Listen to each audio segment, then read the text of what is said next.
The rain was coming down in sheets as I drove home, the wipers of my Ford struggling to keep up.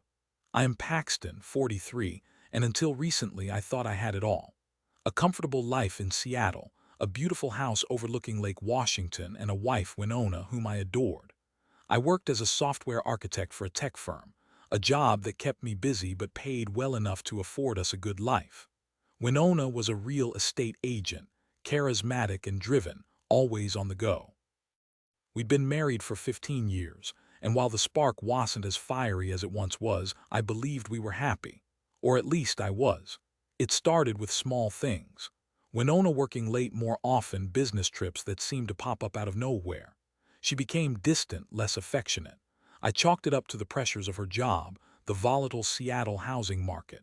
But a nagging feeling persisted, a knot of unease that tightened in my stomach every time she kissed me goodbye. Then came the night I found the text. Id stayed up late working on a particularly tricky piece of code. Wynona was already asleep, her phone face down on the nightstand. I reached for it to turn off the ringer, a habit she hated, and saw the notification. It was from someone named Kendrick. Can't wait to see you tomorrow night.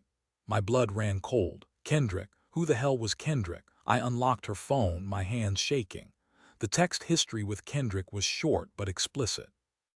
Pet names, plans for secret rendezvous, declarations of love. Each message was a dagger twisting in my heart. I didn't read much, just enough to confirm my worst fears. Wynona was having an affair. The world seemed to tilt on its axis. The room spun, the rain outside hammering against the windows like a relentless drumbeat. I couldn't breathe, couldn't think. I stumbled out of the bedroom, collapsing onto the couch in the living room. The weight of the betrayal was crushing, suffocating. How could she do this? How could she lie to me, betray our vows, destroy everything we had built together? The next few days were a blur of disbelief, anger, and pain. I confronted Wynona, of course. She denied it at first, gaslighting me, telling me I was being paranoid, that I was misinterpreting the texts. But when I showed her the phone, the color drained from her face. She broke down, sobbing, confessing everything. Kendrick was a colleague, a rival real estate agent. She claimed it had just happened, a moment of weakness, a mistake she deeply regretted. I didn't buy it. The texts painted a picture of a long-term affair, a calculated deception. I asked her to leave. I couldn't bear to look at her, to be in the same room with someone who had so callously shattered my trust. She packed her bags, tears streaming down her face, and walked out the door, leaving me alone in the house we had shared, the house that now felt like a tomb. I spiraled. I couldn't eat, couldn't sleep. I called in sick to work, spending my days wandering aimlessly around the house, replaying memories of our life together, searching for clues I had missed, red flags I had ignored. I drank too much, numbing the pain with whiskey and self-pity. My friends Albin and Ewan tried to help, but I pushed them away. I was too consumed by anger and grief to accept their support. One evening, Albin came over unannounced. He found me on the couch, surrounded by empty bottles, staring blankly at the television. "Paxton, this isn't you," he said, his voice firm but gentle. "You can't let her destroy you. You're stronger than this." His words hit me hard. He was right. I couldn't let Wynona win. I couldn't let her betrayal define me. I had to find a way to move on, to rebuild my life, to reclaim my happiness. But how? The thought of starting over, of facing the world alone, was terrifying. I decided to focus on something, anything, to distract myself from the pain. I threw myself into my work, spending long hours at the office, debugging code, solving problems. It helped, a little. The mental exertion kept the worst of the grief at bay, at least for a few hours each day. I also started exercising, running along the shores of Lake Washington, pushing myself to the point of exhaustion. The physical pain was a welcome distraction from the emotional agony. I lost weight, got in better shape, started to feel a flicker of self-respect returning. But the anger lingered, a smoldering ember in my heart. I wanted revenge. I wanted Wynona to suffer as I had suffered. I knew it wasn't healthy, but I couldn't shake the feeling. I started digging into Kendrick's background, searching for dirt, looking for a way to expose him, to ruin his life as he had helped ruin mine. It didn't take long to find something. Kendrick, it turned out, had a history of shady dealings. He had been accused of fraud in the past, of manipulating clients for his own financial gain. I gathered evidence, documents, emails, anything that could be used against him. I contacted a lawyer, a sharp, no-nonsense woman named Brianna. I told her everything about Wynona's affair, about Kendrick's fraudulent activities.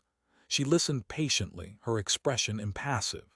"We can use this," she said, her eyes gleaming.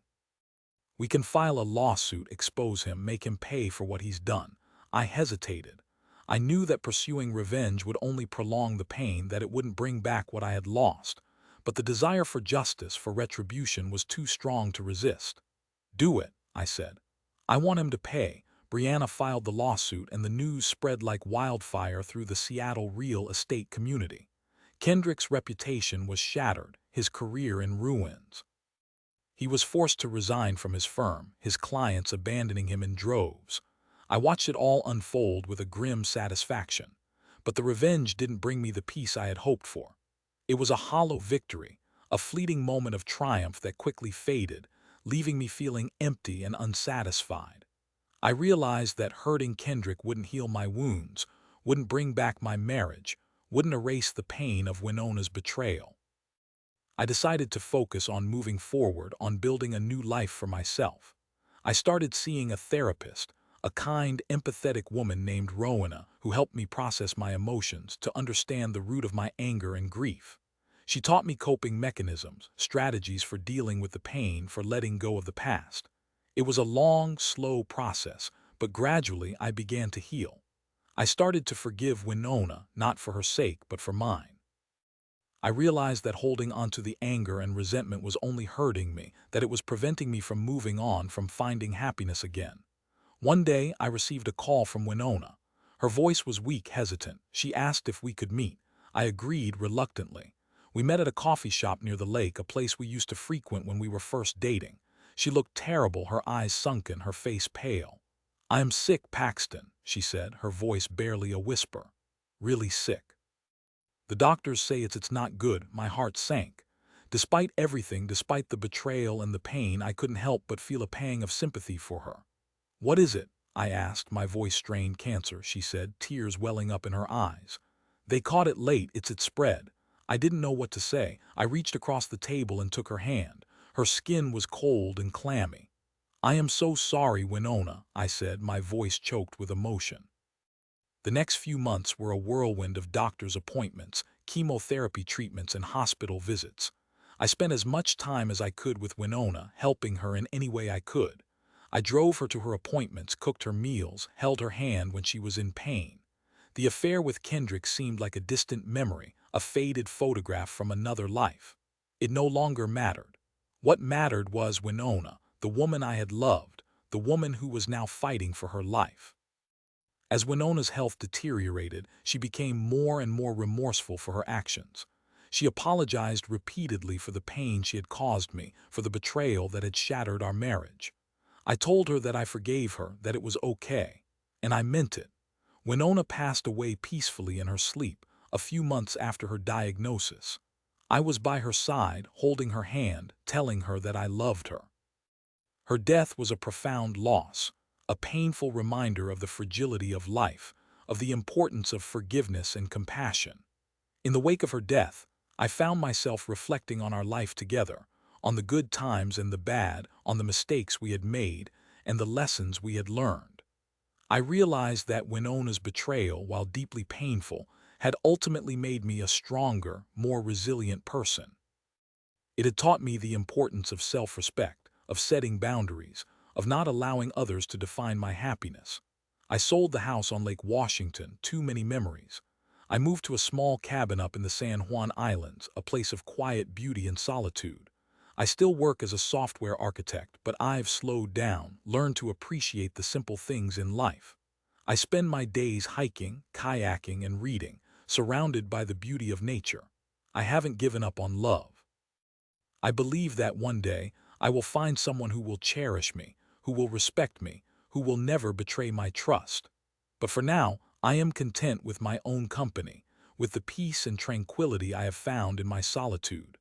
Wynona's passing was a closure of a chapter of my life.